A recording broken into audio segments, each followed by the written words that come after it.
नमस्कार मित्रों, Shriraj career point के यूट्यूब चैनल में आप सभी का स्वागत है। मैं उम्मीद करता हूं कि आप लोग जहां भी होंगे स्वस्थ होंगे, मस्त होंगे और प्रतियोगी परीक्षाओं की तैयारी करने में व्यस्त होंगे। मैं आपकी तैयारी में सहयोग कर सकूं, इस उद्देश्य से आज नया टॉपिक लेकर के आया हूं, घातांक एवं करणी। तो आइए घातांक और करणी क्या होती हैं सबसे पहले इन्हें जानें, उसके पश्चात इससे संबंधित महत्वपूर्ण प्रश्नों को जानेंगे, महत्वपूर्ण प्रश्नों को सीखेंगे जो विविध परीक्षाओं में आए हुए हैं। तो आइए सबसे पहले जान लेते हैं कि घातांक क्या होता है, करणी क्या होती है। यदि आपके सामने इस रूप में लिखा मिले तो जो 21 है ये आपका क्या है, आधार है, और इधर 5 क्या है, इसे कहेंगे घातांक या घात। तो इस प्रकार से आप समझ गए होंगे कि आधार क्या होता है और घात या घातांक क्या होता है, इंडेक्स क्या होता है।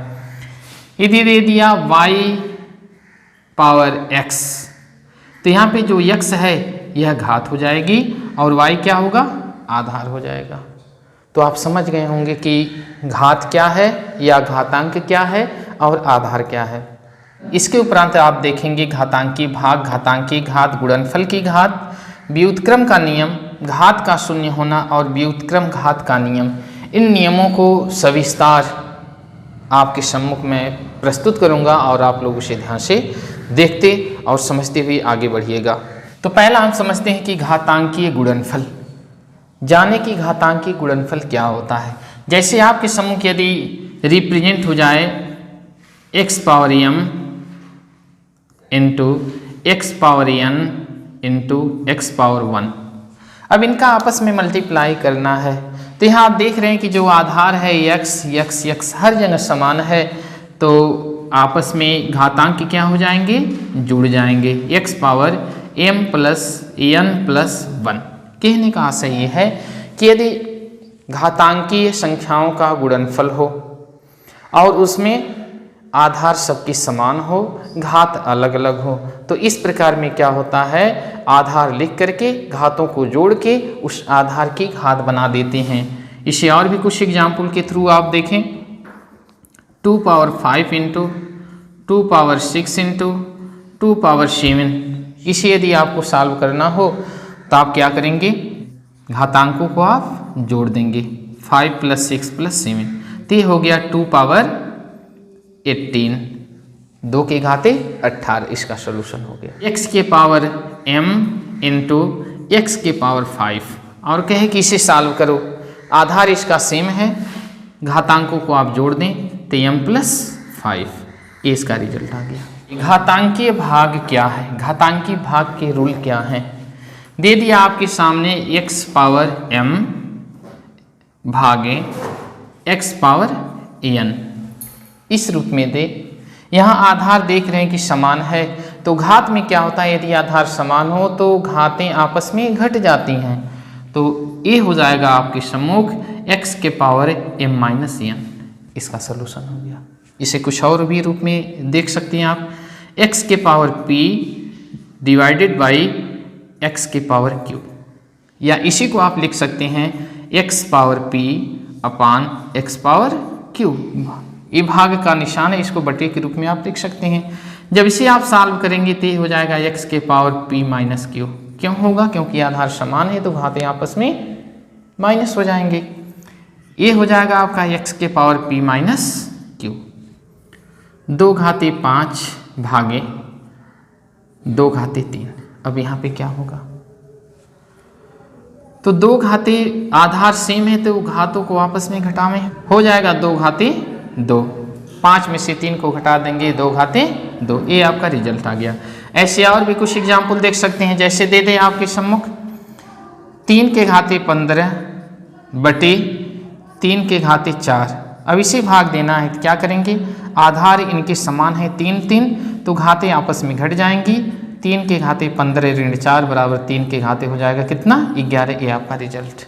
13 घातांकीय भाग के रूल, घातांकीय भाग के नियम। तो अगला रूल आप देखें, घात की घात। घात की घात कैसे होता है, जैसे x के पावर m दे दिया, आगे n 1,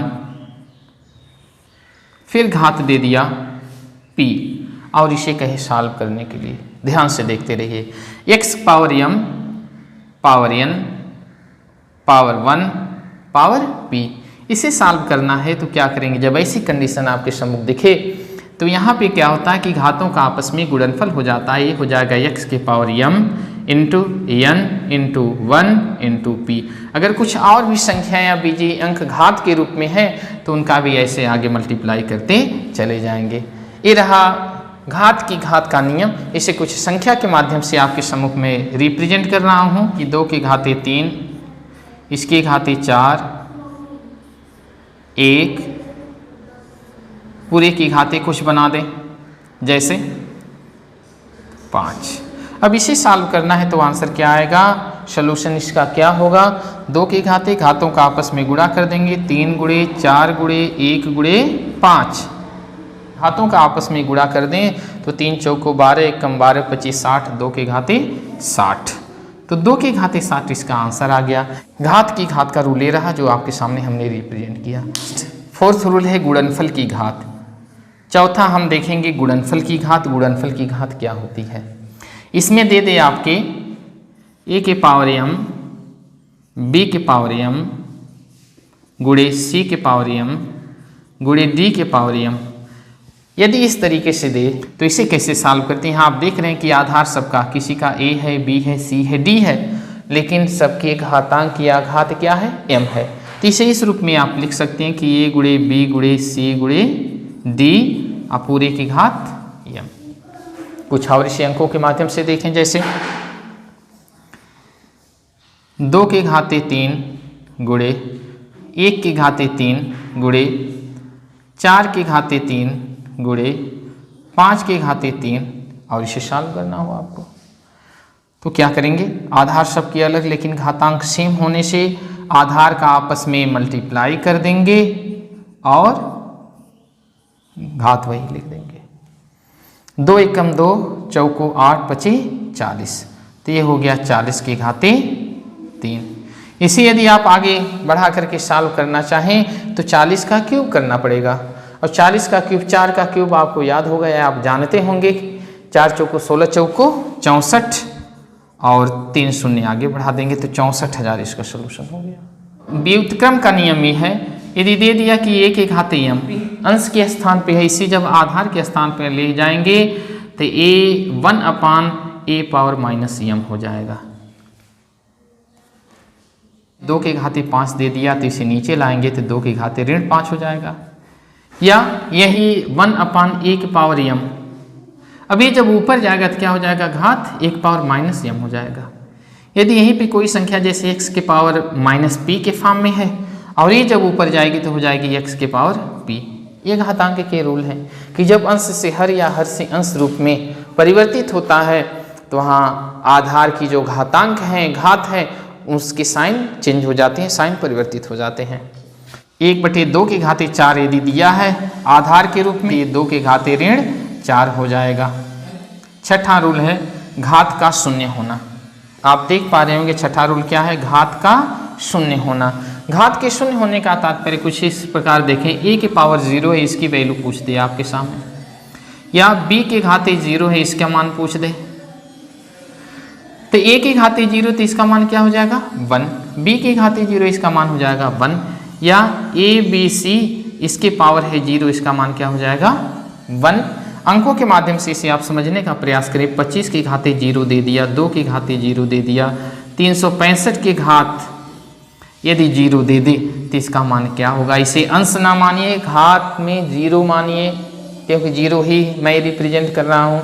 ऐसे ही डिग्री या अंश कोण में लिखा जाता है, कोण का भी निशान है अंश, इसी रूप में लिखा जाता है, लेकिन वो कोण नहीं है। अरिथमेटिक हम लोग पढ़ रहे हैं तो 25 के घाते 0 हो गया तो इसकी वैल्यू भी 1, 2 के घाते 0 हो गया तो इसका मान भी 1, 365 के घाते 0 हो गया तो इसका मान भी 1। ऐसे कोई भी संख्या हो, छोटी से लेकर के बड़ी संख्या, यदि उसकी घात 0 हो गया, या कोई बीजीय अंक है जैसे a b c d x y z, उसकी घात यदि 0 है तो उस पूरे का रिजल्ट 1 आएगा। ये आप अपने दिमाग में बिठा लीजिए। अगला हम लोग 7वां रूल देखें, व्युत्क्रम घात का नियम। दे दिया a power m is equal to b, इसे क्या करेंगे आप, यदि घातांक को यहाँ से इसके बाएं पक्ष से दाहिने पक्ष की तरफ लाना हो तो इसे आप लिखेंगे a is equal to B power 1/m। व्युत्क्रम घात का रूल चल रहा है। यदि दे दिया 2 के घाते 3 8, तो यहाँ पे 2 बराबर क्या हो जाएगा, 8 के घाते 1/3। समझने का प्रयास करिए। 5 के घाते 3 दे दे बराबर 125 के, तो यहाँ पे 5 बराबर क्या हो जाएगा, 125 के घाते 1/3। मैं क्या रिप्रेजेंट करना चाह रहा हूँ, शायद आप इसे समझ पा रहे होंगे। तो ऐसे यदि घात दे और घात को अगले पक्ष में लेके जाना हो तो वह अंश से हर में हो जाता है। जैसे a के पावर m रहा बराबर b, तो a की वैल्यू क्या हो जाएगी, b के पावर 1/m। ये रहे घात के कुछ बेसिक्स जो हमने आपको जस्ट पहले अभी बताया। दूसरा पॉइंट दे रखा है करणी। तो करणी क्या है, इसके विषय में भी कुछ जान लें। करणी का जो निशान होता है ये होता है आपके सामने, जो मैं रिप्रेजेंट कर रहा हूँ। करणी का साइन ये होता है। 2 घात की करणी, 3 घात की करणी, 4 घात की करणी, 5 घात की करणी, 6 घात की करणी, ऐसी करणियाँ होती हैं। करणी की घात अलग अलग होती है। जैसे यहाँ यदि 2 लिख दें तो 2 घात की करणी, 3 लिख दें 3 घात की करणी, 2 घात की करणी। ध्यान दीजिएगा, 2 घात की करणी लिखा हो या न लिखा हो, लिखा हो या न लिखा हो, दोनों कंडीशन में 2 घात की करणी वो हो ही जाती है। 3 घात की करणी, यहाँ 4 घात की करणी, 5 घात की करणी ये आपके सामने, 6 घात की करणी ये, 7 घात की करणी ये। तो इस तरह से घात की करणियाँ होती हैं। 2 घात की करणी का तात्पर्य कि उसका स्क्वायर रूट द्वितीय मूल लेना है। अंदर जब 2 का पेयर बनेगा तो उसमें से 1 बाहर ले लेना है। यहाँ पे यदि दे दे 8, तो 2 घात की करणी अर्थात इसका स्क्वायर रूट निकालना है, तो इसे फैक्टर बनाएंगे तो 2 गुणे 2 गुणे 2।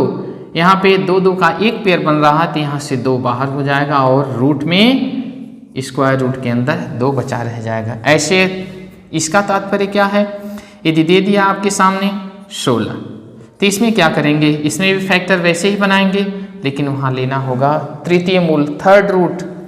तो यहाँ 2 गुणे 2 गुणे 2 गुणे 2 4, लेकिन पेयर कितने कितने का बनाना है, 3।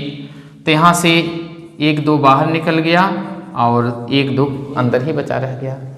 कहने का आशय ये है कि यदि थर्ड रूट दे तो सॉल्व करते समय अंदर 3 3 का पेयर बनाते, उसमें से 1 बाहर ले लेते हैं। फोर्थ रूट दे तो उसे फैक्टर बना करके अंदर 4 4 के जोड़े बनाते हैं और 1 बाहर ले लेते हैं। यदि जोड़े नहीं बन पा रहे हैं तो पूरी राशि अंदर हो जाएगी, जिनकी जोड़े बन जा रहे हैं वो बाहर हो जाएंगे। फिफ्थ रूट में ऐसे 5 5 के पेयर बनाएंगे, सिक्स्थ रूट में 6 6 के पेयर बनाएंगे। ये बातें ध्यान में रहें। m का थर्ड रूट है, यहाँ पे 3 घात की करनी, इसे ऐसे भी लिख सकते हैं m 1/3। यदि दे दिया फोर्थ रूट 16, तो इसे आप लिख सकते हैं क्या, 16 घाते 1/4। अर्थात करड़ी को घात के रूप में इस तरीके से भी लिख सकते हैं। जहां आवश्यकता पड़ेगी वहां लिखा जाएगा आगे एक्सरसाइज में।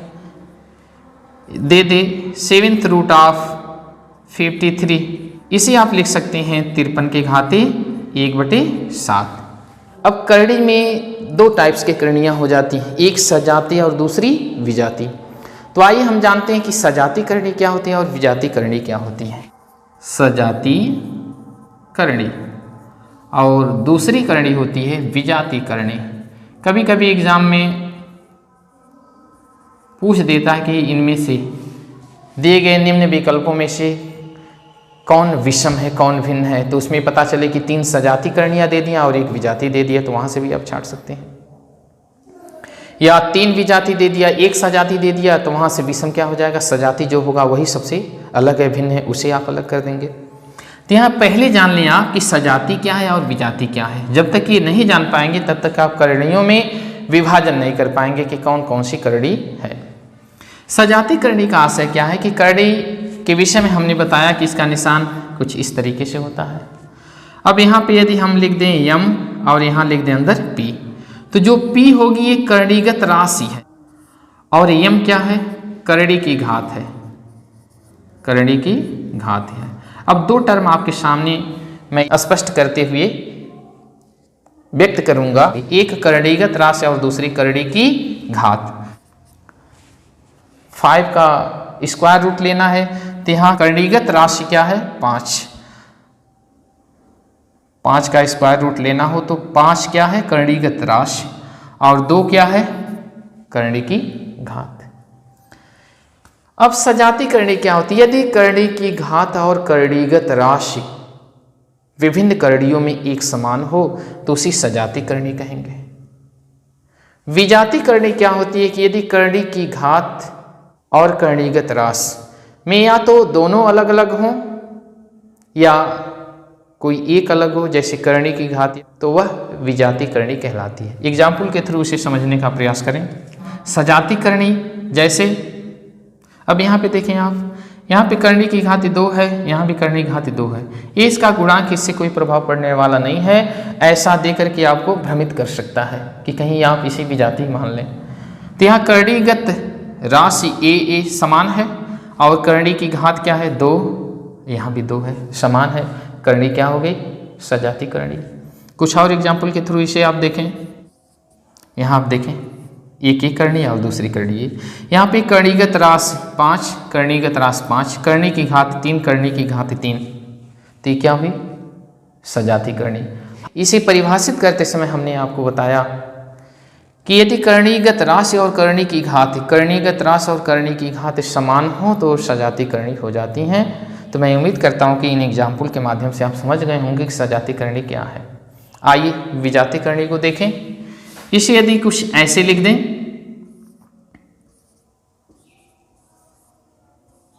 यहाँ पे करणी की घात 2 है, कुछ नहीं लिखा तो 2, और यहाँ पे करणी की घात 3 है, करणीगत राशि समान है, तो क्या हो जाएगा विजाती करणी। क्योंकि दोनों में से कोई एक तो भिन्न है, या करणीगत राशि भिन्न हो या करणी की घात भिन्न हो या दोनों भिन्न हो। 3 कंडीशन में दोनों करणियाँ या तीनों करणियाँ जितनी करणी दिया हो वो विजाती करणी हो जाती है। तो ये विजाती हो गई। इसे ऐसे भी आप लिख सकते हैं,